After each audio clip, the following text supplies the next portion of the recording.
Thanks for staying with us. From downtown revitalization to a Macon police-involved deadly shooting, Macon Mayor Robert Reichert joins us live in the studio now to separate fact from fiction. And fact from fiction, let's just get it out of the way now. Are we going to see you on the ballot in 2013 running for Macon Mayor of the newly consolidated government? To be determined. We are favorably inclined to run, but have not made a final decision or a formal announcement. All right. Well, we knew we had to get that out of the way That's real right. quickly, and let's move on. Kind. Thank you very much. 2nd Street revitalization. So it's a big project. It's got a lot of phases. Some people have been saying it doesn't go, all the way through 2nd Street. It stops at Richard Penniman. Why do you think they have those issues with the problem, and why don't you explain it to us a little bit more? Well, the 2nd Street corridor concept was approved by the voters in the 2011 special purpose local option sales tax, and there was $8 million that was allocated for the concept of trying to use 2nd Street to connect several different centers of economic activity into a synergistic pattern. We have had public charrettes and input. We've identified stakeholders. We've identified a variety of people of interest and developers and this, that, other, and had a number of different conferences with them.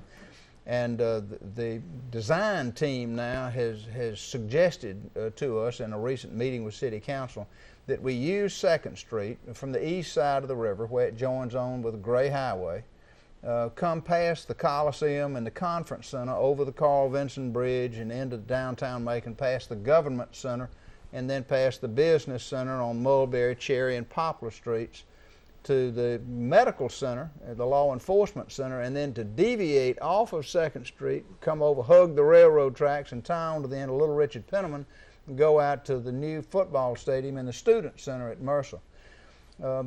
This would not be a high-speed boulevard, but rather a sustainable, pedestrian-friendly, retail-friendly street that would perhaps even have a transit component, streetcars or light rail that could be extended out to the Macon Mall and eventually Macon State College.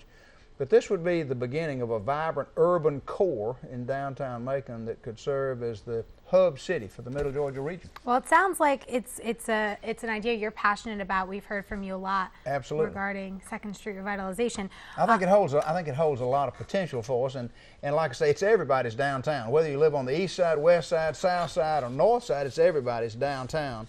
So regardless of where you would like to see the improvements end up eventually, it's your downtown. Let's start there and then add on to it as we go. All right. Well, let's switch gears a little bit, Mayor, and talk about the controversy that's been surrounding Macon Police Department. We've had two arrests of Macon police officers, and Clayton Sutton is on administrative leave.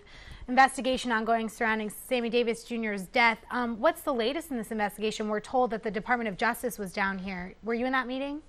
I was not in the meeting initially, but I have been in touch with the Department of Justice agent that specializes in community relations, and I have talked with her about it. But yes, you've said it exactly right.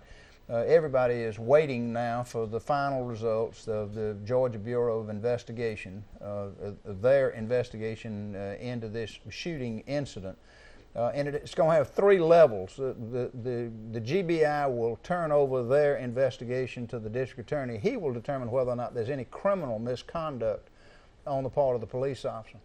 If there was, then he may very well prosecute that criminal misconduct.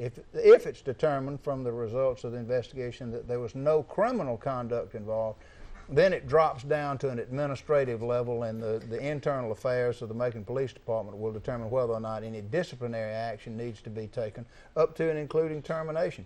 And then finally there'll be a civil action by the family, I'm sure. They've already hired an attorney, and so each one has its own investigative process and procedures. But more than anything else, we want to assure people that justice will be done, but we can't be rushed to judgment. Let the process work, let the investigation results come out from the GBI, let the district attorney make his decision. Then if there's a decision to be made by the police department, let it be made, and let the process work.